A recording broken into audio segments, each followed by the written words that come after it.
Broke and Unemployed Tenants. Let's have a look. Hello everyone, Florian.Heise here and welcome to another episode of HeiseSays.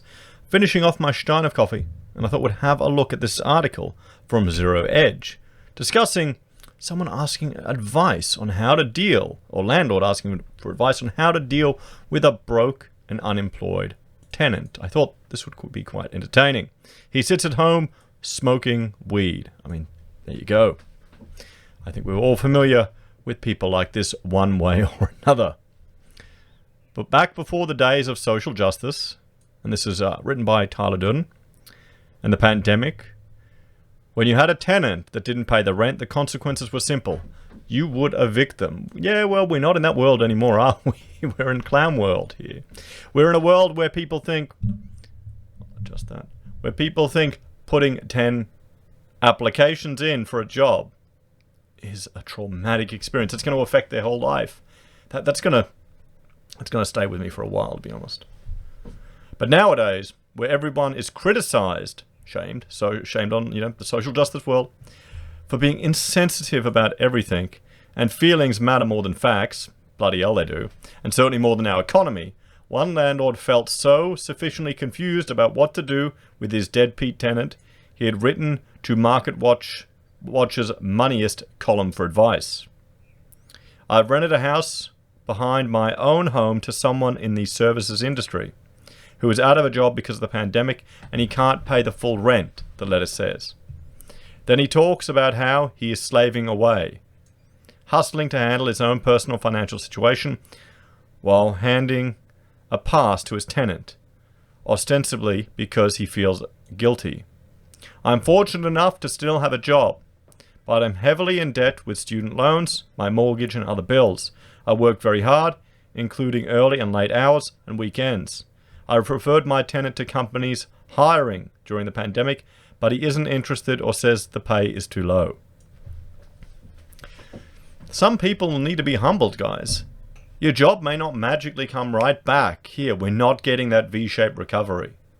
We're not getting that V-shaped recovery. Nowhere in the world is going to get that V-shaped recovery. And this is the problem with the, JobKeeper is stretching out until next year, until March here in Australia.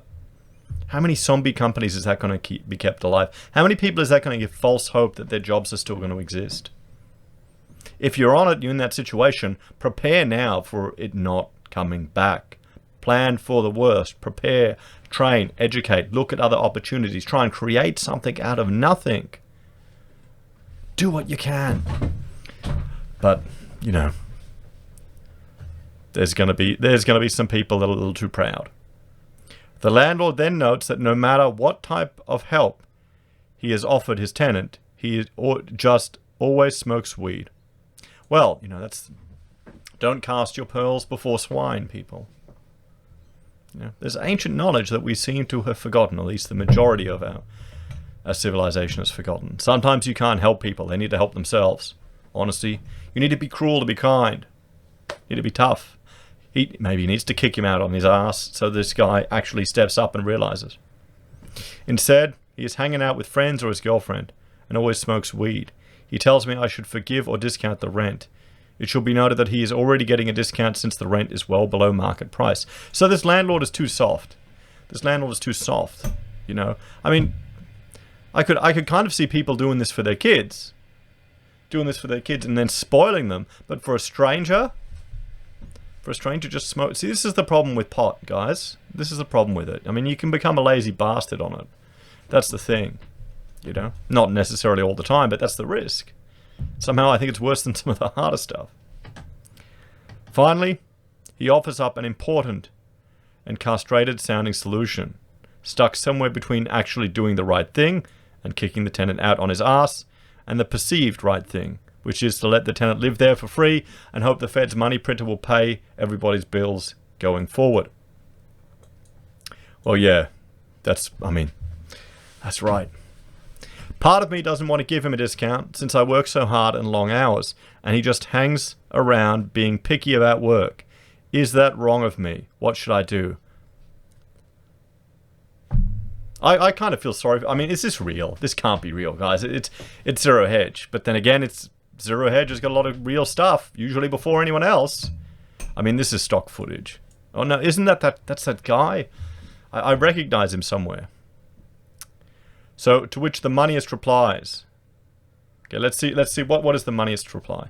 Your tenant situation reminds me of a cartoon I once saw featuring a fellow smoking marijuana and watching TV in his boxer shorts and a t-shirt in his parents' basement.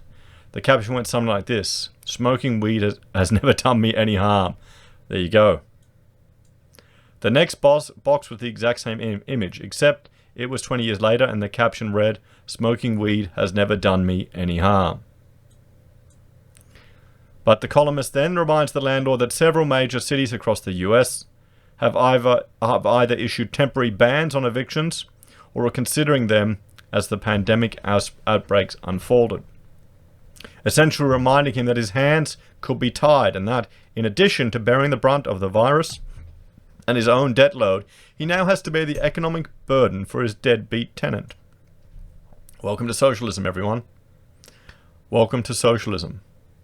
For millions of Americans who work for hourly wages below $15 an hour and do not have paid sick leave or the option to work from home, the economic impact has depleted their savings and put them in a precarious situation, the columnist concluded.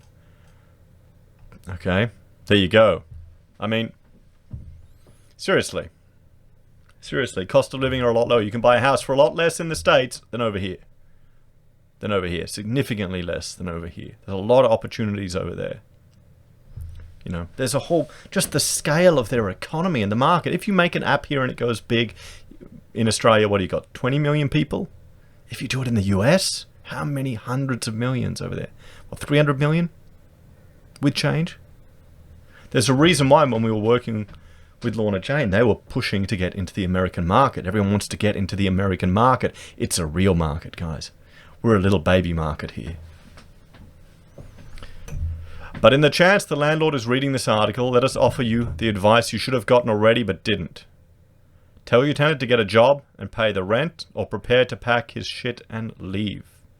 Call the cops if your city doesn't let you evict him, and report the drug use. The problem is he could be living somewhere in the States where it's legal. The police will then likely do the evicting for you. Little do you know, anyway, your tenant is probably sitting at home, not only pissing away his money on weed, but probably actively trading penny stocks from his Robinhood account as well, while the whole government doles him out an extra $600 per month in unemployment. Now go out there and make us proud. I mean, they're right there. They're right. You know, they are making extra money there. And what I will do is, hang on, we will bring up this article, guys. Let's have a look at some of the comments, everyone. Let's have a look at some of the comments, because I'm sure they're going to be quite insightful. We can see that here. I'll just mute that. Where are the comments going? Where are they going? Okay. They'll load them up. Here we go. Get out of the landlord business. This, yeah. While the government doles him out an extra $600 per month in unemployment. That's actually an extra $600 per week. $600 per week. Well, you know where that all went. It all went to Robinhood, guys. And they're all buying stocks. They're bankrupt companies. Geniuses. I mean, that's the thing. If he's spending money on drugs, shouldn't he be buying rent first? Everyone, that's a luxury item. That is a luxury item. It's not a necessity. You don't need it to live. It's not a necessity. You know. Don't worry, he's too wasted to vote. Okay, here we go. You should consider torching the place for the insurance money. I wouldn't recommend that. No insurance. These comments are a great example of what economists call moral hazard. Our increasingly authoritarian government rewards bad behavior and punishes good behavior. After they've had enough, the people doing the right thing say F it and cheat on their taxes, cheat on their insurance claims, acquire a phony disability, steal a bit here and there, stop doing the extra work that makes life pleasant for all of us. Pretty soon you have the Soviet Union, where life sucks for everyone, but those at the top, like Cortez and Schumer, Pelosi, Nadler, etc., and the swamp. And they simply laugh at the chumps who allowed themselves to be screwed. Look in the mirror, watch while they debauch. Well, there we have it, guys. An interesting article from Zero Hedge. Maybe it's real, maybe it's fake. We'll have to see. But I would bet money that there'd be a lot of landlords in this situation one way or another. We've seen it here in Australia. The landlords, you know, every genius thinks they're going to make their fortune on property buying one after the other, negative gearing it, paying credit only, or paying interest only, and, you know, then when it hits the fan, we'll see who's swimming naked when the tide goes out. As always, thanks for watching. Please like, share, and subscribe to the channel. Let me know your thoughts and opinions. What would you do in this situation? What would you do in this situation? If you're even giving them a discount and they're just sitting there being a bum, that would be somewhat frustrating. As always, thanks for watching. Take care. If you're a fan and want to support us, there are a few ways you can. You can join the channel on YouTube or Patreon. You can support us by using affiliate links at Amazon, eBay, Independent Reserve, or Kucoin. Buy a merch from HeiseSays, use Gold Pass from the Perth Mint, or support us via PayPal. Take care, and I'll see you next time.